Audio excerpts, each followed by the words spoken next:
Robert, I have been wanting to talk with you about the Sirius mystery, and then having seen your works, The Oracles of the Dead. This is just going to be a 2-for-1 night for me personally, so I'm glad we've got you on the program. Tell me a little bit more about you beyond just what I read.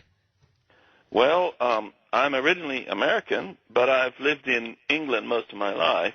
I grew up in Kentucky, so I'm a sort of hick, you could say. In which I take great pride because I think hicks are very good, being one. I'd have to think that. And I had a very nice time growing up surrounded by such a beautiful place as the state of Kentucky. So that's my plug for Kentucky. The bluegrass land, huh? Yes, it's not blue, but it's beautiful. Now, you are where right now as we speak to you? I'm sitting in London, which is a place where I spend a great deal of time because I live in England. The Sirius Mystery, a tremendous story of the tribe in West Africa. How did you come upon that story to the point where you did so much research? And I've got to tell everybody, when you get a chance to read the works of Robert Temple, he not only writes it from the perspective of a researcher and author, but he actually visits and lives part of the stories that you see. And I'll talk about that when we talk about oracles, because he went on some trips that I would never go on because they would scare me to death. But how did you come across and am I pronouncing this tribe right, the Dogon tribe? Do they pronounce it like that? Dogon. Dogon, okay. Tell me about this story and how you became familiar with it. Well, it was all an accident, but due to the fact that I don't like loose ends, and if something doesn't quite fit, I never give up trying to figure out what might be wrong. Somebody said something to me that was a bit off one day, and I said, hold on, that can't be true. And I began to look into it, and it resulted in that book. In fact, what happened was I was an undergraduate at the University of Pennsylvania in Philadelphia, where I went when I was 16 years old, and I knew a very brilliant man called Arthur Young through one of my best pals at university called John Coggeshall, and I used to call in on Arthur, who had a house in Philadelphia, and he was at a phase of his life then when he was sitting around reading every book he could find about African tribal mythologies.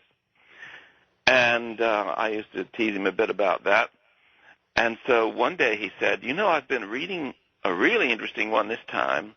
It's a tribe who live in a country called Mali in West Africa, and they're called the Dogon. Well, in fact, he said the Dogon tribe. He made a joke about it. And I later discovered they were called the Dogon. And he said, their religion and their culture are quite different from most of the African tribes. It's based upon the star Sirius. The star Sirius, I said, come on. What do you mean their religion and their culture are based on the star Sirius? A tribe in Africa, what do they know about the star Sirius? They haven't got any telescopes there, have they? Well, of course, Sirius is a very bright star, so you don't need a telescope to see that. But he said, well, no, the strange thing is that it's not really the star Sirius that they're on about, but what they say is some sort of companion star to Sirius, which goes around it. And I knew enough astronomy to realize that there was such a thing. The astronomers call it Sirius B. In other words, the main bright star that you can see in the sky being the biggest and the brightest, they call Sirius A because it's the first. Right. And then the little one that you can't see, they call it Sirius B. So I said, well, Arthur, there is a Sirius B, and it is small and you can't see it as far as I know. I'll have to go check. But how could a tribe in Africa have their whole religion and culture based on anything as weird as that? Oh, I don't know, he said, and then he moved on to the next tribe. Well, I wasn't satisfied, and I started looking into this, not immediately, but a bit later on, and discovered that this was not only true, but the tribe admitted that they had never actually seen this little star because you can't see it without at least a 15-inch telescope, and, of course, they didn't have them. And they knew its exact orbital period. Well, they admitted that they knew the orbital period of something they couldn't see. Amazing. That was 9 light years away. So what's going on here? And this is how the whole thing began. Is the tribe still in existence, Robert? Very much so, although they're under a great deal of pressure from 2 sources. One, the government of Mali is run by very earnest Muslims, and they want the Dogon to convert to Islam. Of course, everybody's supposed to convert to Islam, so you better get ready, George. But the Dogon are being pressured to give up all these traditional beliefs, which make the Muslims who run the country very nervous, because, well, everything makes Muslims nervous that isn't in the Quran or the Hadith.